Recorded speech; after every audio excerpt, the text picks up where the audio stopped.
anyone that has lost someone, you're going through grief, some level of it, some form of it. And it could be crippling. It could be something that people can't even work through. It becomes this unbearable monster in the room that at times you think you're okay, and then it just, raises its head and cripples you, emotionally, physically. So through mediumship, if that monster that we call grief, that heaviness, that unexpectedness that can come over us at any time when we think of that loved one that we lost, if through mediumship, just a little bit, if it could ease that grief, make it a little less heavy, make it a little more bearable each day, knowing that there is a continuity to life, and that loved one that we lost, that light, that beautiful light that made them, still exists and still is present in their daily life. It's mind-blowing.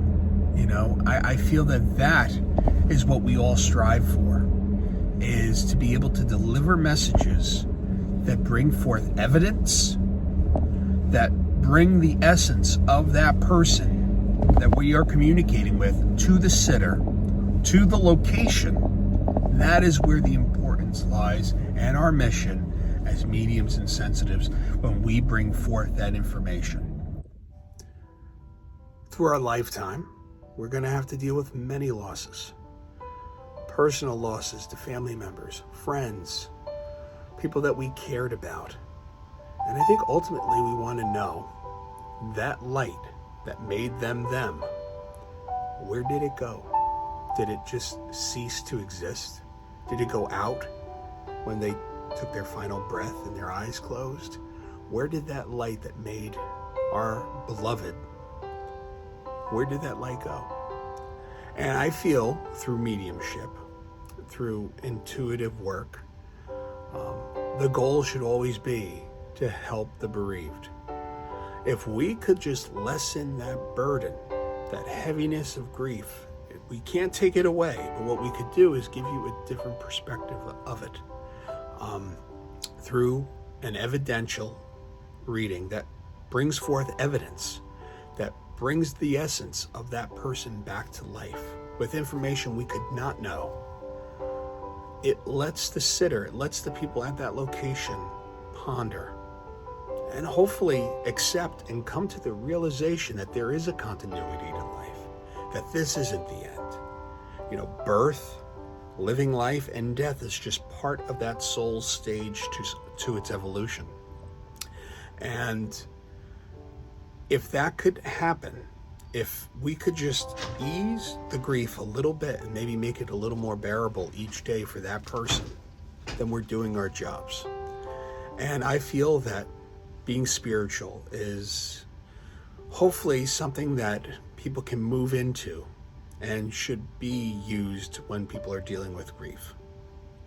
Because having a perspective, having an understanding to the continuity of life, and being able to still talk to their loved ones, and their loved ones still hear what they have to say, and their loved ones are present at pivotal moments in their life, whether it's weddings, graduations, important family moments, they're still there to witness that. Not physically, but their spirit, their soul energy is still a part of that family. It did not go away. It's not in that box.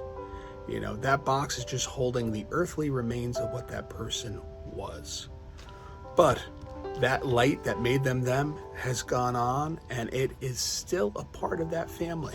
And it can still be communicated with. I find that in all the readings that I do, that loved ones, when they come through, they bring forth an understanding, and they comment on things that have happened after their passing. So they are still witnessing these important moments. And having that connection to them is always there. Family is family. Those friendships that we had, they're still there. They did not go away. Those connections we had with people did not go away.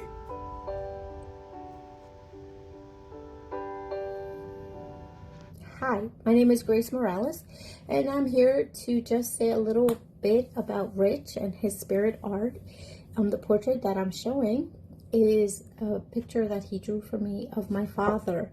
At the time that Rich drew this for me, I actually worked in an office adjacent to his, and I didn't realize that he was into this kind of work, and it was really amazing what he was able to pick up without knowing anything about my dad. And honest to goodness, it really had a profound effect on me, and it's just amazing. What he does is amazing.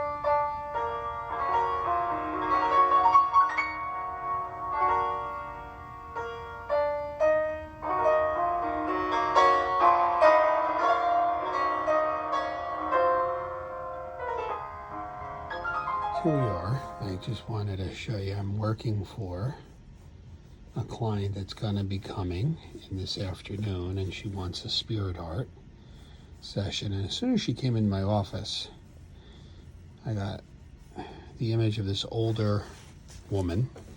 I place her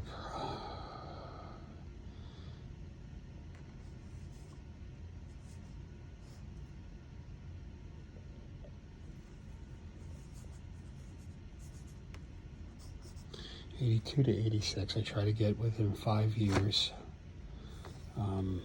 Maternal side. When I see maternal side, I see pink. Paternal, I'll see blue. Very important woman. I feel like the anchor of the family. She had a big head of hair, even as she got older.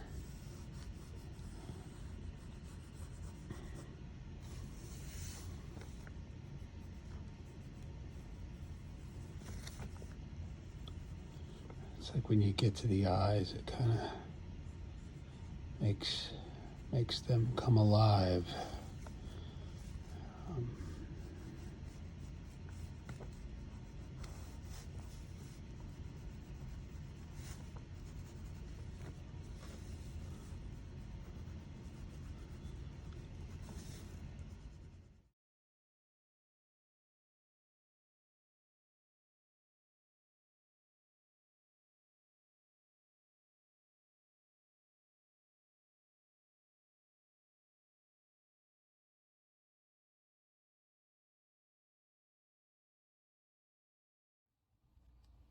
Hey everybody, it's Frankie from Parasite Investigations, just coming to you to talk a little bit about, real quick, Rich Michella and experience we had with Rich at the Haunted Ritz Theater for our VIP night on November 12th.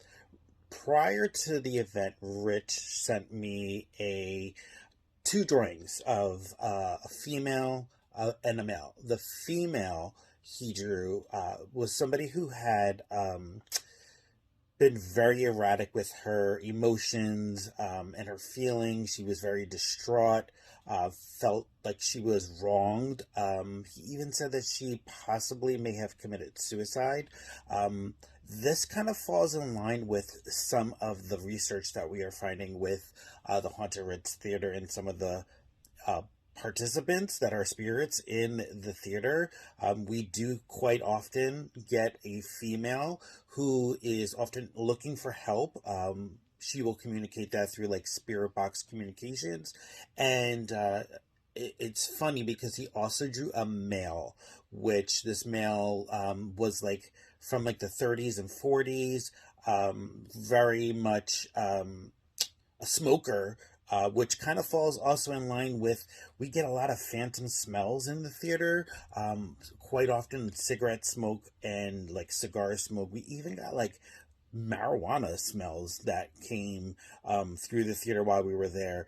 This is really telling because Rich's drawings kind of gave us faces to the spirits that we're communicating with at the Ritz.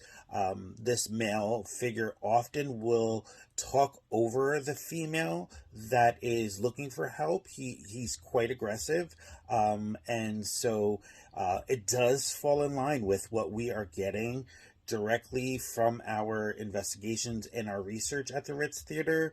And I want to thank Rich very much because it actually gave us a face to the spirits that we have been communicating with. So very awesome. I love the fact that we can now know who we are talking to at the Ritz Theater. So thanks, Rich. I really appreciate it.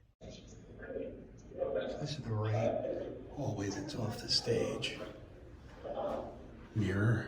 This is where I pick up that woman. I see she's really distraught. Her emotions are all over the place.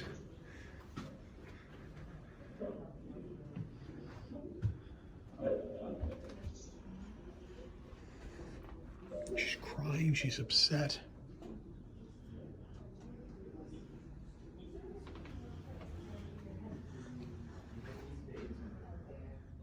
The spirit art I did for the Ritz was prominently of two people. One was this woman I saw her on the right side of the stage. Before I even got to the location, I'm sitting in my office and I try to connect and I'm looking at pictures of the place and these two spirits step forward.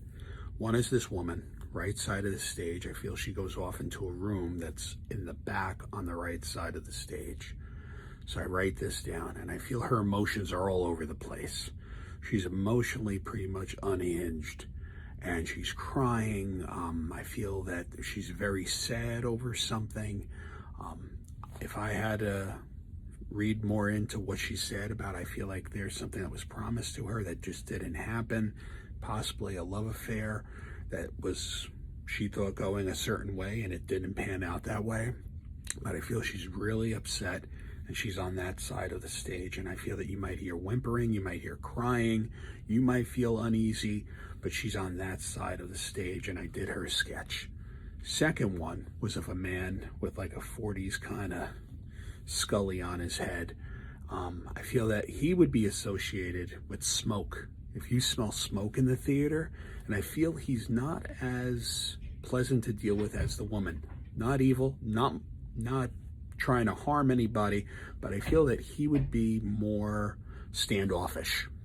But when he's around, I feel that smoke would be felt, smelled, when this male presence is there. And he's standoffish, he's very observant, he watches a lot of stuff happen. And he is associated with smoke. You smell smoke, this man's there.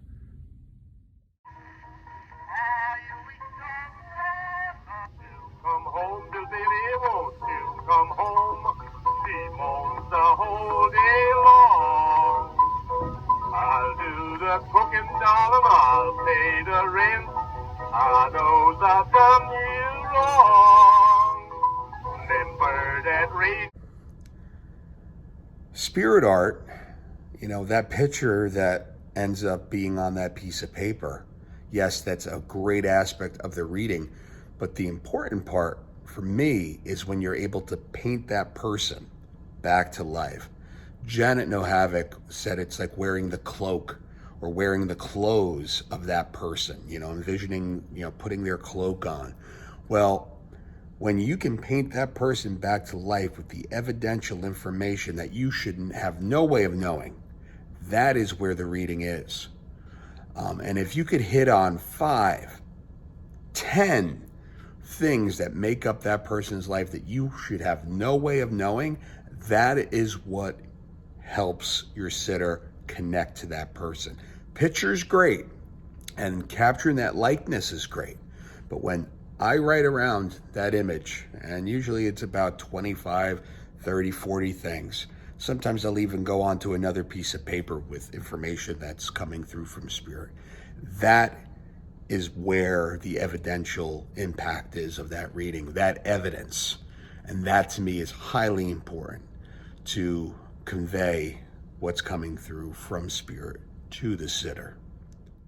During a reading with a client, her mother came through and mentioned the dishes and tell her to use them. I brought this up during the reading, and this immediately made her eyes go wide, and she said, my daughter has moved out and she needs dishes, so I was contemplating about giving her my mother's dishes, and they're kind of old lady-like. They got a flower print on them, but I was wondering if I should give my daughter the dishes. And it's amazing that in this reading that you're giving me, one of the first things my mother comes through with is the dishes. Tell her to use the dishes. And that was a huge anchor in tying this communication between her mother, something she thought about coming into the reading, and getting that answer from spirit. So I told her she better use the dishes.